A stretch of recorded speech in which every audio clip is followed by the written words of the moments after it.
Muito bem, sextou, sexta-feira chegando, excelente final de semana para todo mundo, seja muito bem-vindo você, torcedor tricolor aqui no canal do Lessa, e eu já vou começar o dia deixando você muito bem informado, com muitas informações. Ontem o dia foi um tanto quanto parado, mas à noite surgiram algumas notícias importantes, eu vou trazer tudo aqui para vocês agora, incluindo uma informação que eu apurei também sobre o zagueiro Vitor Mendes, afinal de contas, ele tem chance de ser reintegrado ou não?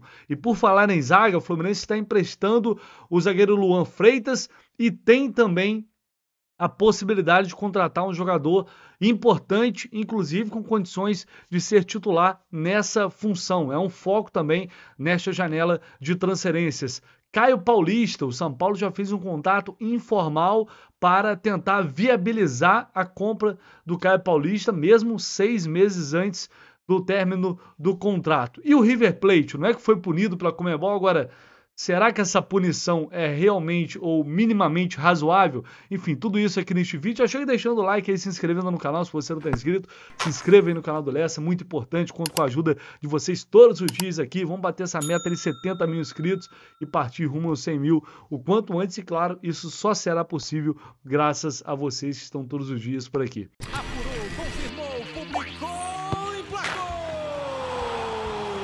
E eu só acredito no Lessa! Mas antes eu vou começar com a definição. Temos agora, sim, oficial, a definição dos prováveis adversários do Fluminense nas oitavas de final da Copa Libertadores. Ontem tivemos os últimos jogos da fase de grupos e agora, portanto, todos definidos. O Fluminense fechou, né, como o esperado depois do empate contra o Sport Cristal, com a pior campanha entre os primeiros colocados. O Fluminense tem a oitava melhor campanha. E aí temos a definição dos possíveis adversários. Bolívar, né, altitude de La Paz, 3.600 metros não é legal. Flamengo, Nacional, Argentino Júnior, Atlético Mineiro, River Plate, Atlético Nacional da Colômbia e Deportivo Pereira, também da Colômbia.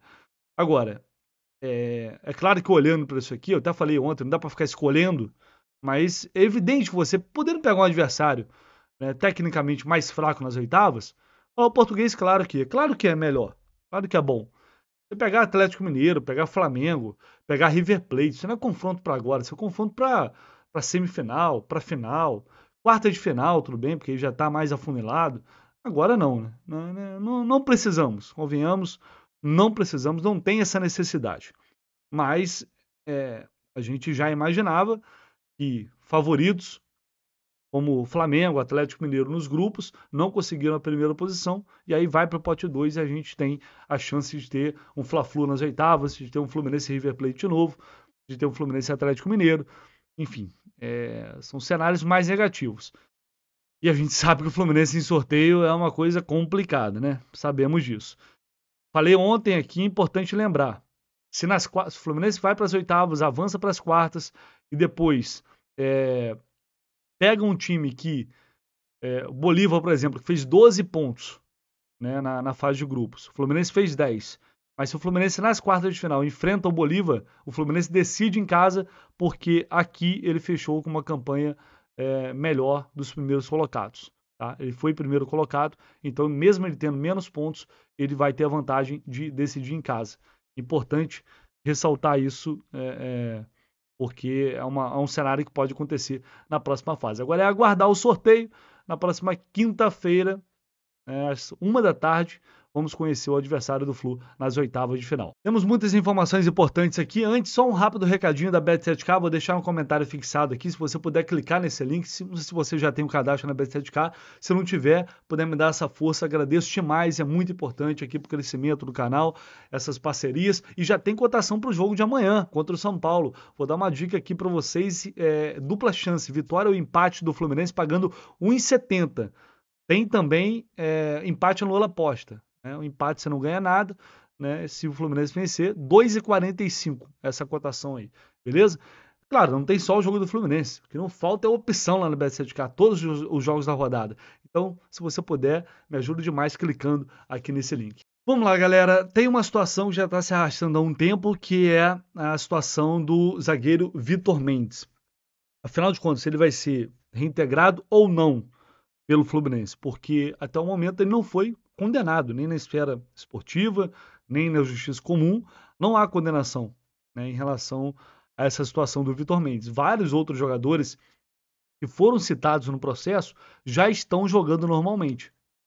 Então, o que eu tenho para dizer para vocês é, em breve essa situação ela deve ser definida, em breve, porque já há algum tempo, nos últimos dias, o clube vem conversando internamente, diretoria, enfim, para tratar desse assunto, mas ainda não se chegou a um consenso. Algumas pessoas acham que ele deve ser reintegrado, até porque, como eu disse, não tem nenhuma condenação.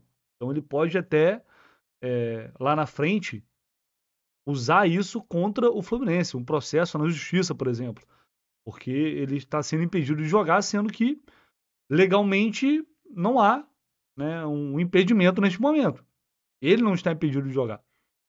Tem aí uma questão ética, uma questão moral envolvida. Isso é fato, por isso não é uma decisão fácil de se tomar. Outras pessoas acreditam que justamente devido a essa questão, por não haver uma condenação, que ele deveria ser reintegrado ao grupo. Então há uma divisão de pensamento, de ideias, e isso está sendo debatido. É provável que essa decisão ela saia em breve, bastante em breve, porque além de tudo, essa situação que é muito ruim, o Vitor Mendes postou um vídeo treinando. O Fluminense está precisando de jogador para essa posição, né? Devido ao afastamento do Manuel pelo doping, o clube está precisando. O Nino, por exemplo, não vai jogar contra o São Paulo, a gente vai ter uma zaga aí com Felipe Melo e David Braz. E se um dos dois sente alguma coisa? Aí você vai olhar para o banco, vai ter só garotada, Felipe Andrade, Kaique Brito. Né? E ainda mais agora que o Luan Freitas está sendo emprestado para Londrina. Informação ontem do GE. Globo, dos amigos Thiago Lima e Gustavo Garcia. Eles informaram que o Fluminense está emprestando o Luan Freitas até o final do ano para Londrina. O Luan é um jogador que sempre chamou muita atenção na base. Era uma promessa, aquele tipo de jogador que você sabe que vai chegar ao profissional e tem tudo para desempenhar. Mas infelizmente ele sofreu com graves lesões desde que ele chegou ao profissional. Esse ano ele vinha treinando já desde o início, desde a pré-temporada. Eu cheguei a relatar aqui que em alguns momentos ele estava com alguma dificuldade quando tinha um excesso muito grande de carga de treino, sentia alguma coisa. Mas nos últimos tempos o Luan Freitas vinha treinando, e mesmo com todos esses problemas no sistema defensivo, ele não tinha chance. E agora vai ser emprestado Londrina. O que me chama a atenção é por que o Luan não teve chance? Será que ele tá jogando tão mal assim? Seria estranho. Será que, enfim, essas lesões o atrapalharam a esse ponto de não ter sequer uma oportunidade com outros garotos mais jovens passando à frente pelo talento que ele tinha? Não é uma questão física porque ele tá indo pro Londrina. Se ele tá indo pro Londrina porque ele tá bem para jogar. A passar por exames, então, porque ele tá bem para jogar. Uma situação que me estranha bastante, porque eu tinha muita expectativa de que o Luan ia, em algum momento, conseguir ter uma sequência, ter uma oportunidade e conseguir engrenar. Enfim, tomara que esse empréstimo seja bom para ele, para que ele ganhe sequência de jogo e depois possa vir a ser uma opção. E aí ele tem contrato até 2024. Até o meio do ano que vem, não pode assinar pré-contrato com nenhum clube. Enfim, vamos ver o que vai acontecer. E devido a todas essas questões, essas dúvidas, esses problemas, o Fluminense já está no mercado e em breve a gente vai ter novidades. O Fluminense já está no mercado buscando um jogador também para essa posição. Alguns nomes já foram especulados na última janela, como Luan Pérez, Dória, outros jogadores também já foram especulados para essa função. E devido à suspensão do Manuel preventiva e essa situação do Vitor Mendes, o clube entende que tem que ir no mercado buscar um jogador e quer buscar um jogador de qualidade. Já era um desejo antes, né? Pelos nomes, a gente já vê que o Fluminense já tinha a ideia de buscar um jogador de qualidade. O que eu quero dizer, é um jogador que teria condições de chegar e brigar por uma vaga no time titular, né? Um jogador que chegaria apenas para ser uma reposição ali, um reserva. Então, essa ideia está mantida. Resta saber se a estratégia vai mudar caso a decisão em reintegrar o Vitor Mendes seja positiva, né? Por enquanto a gente vai ter que aguardar para depois ter uma noção melhor em relação a esses desdobramentos.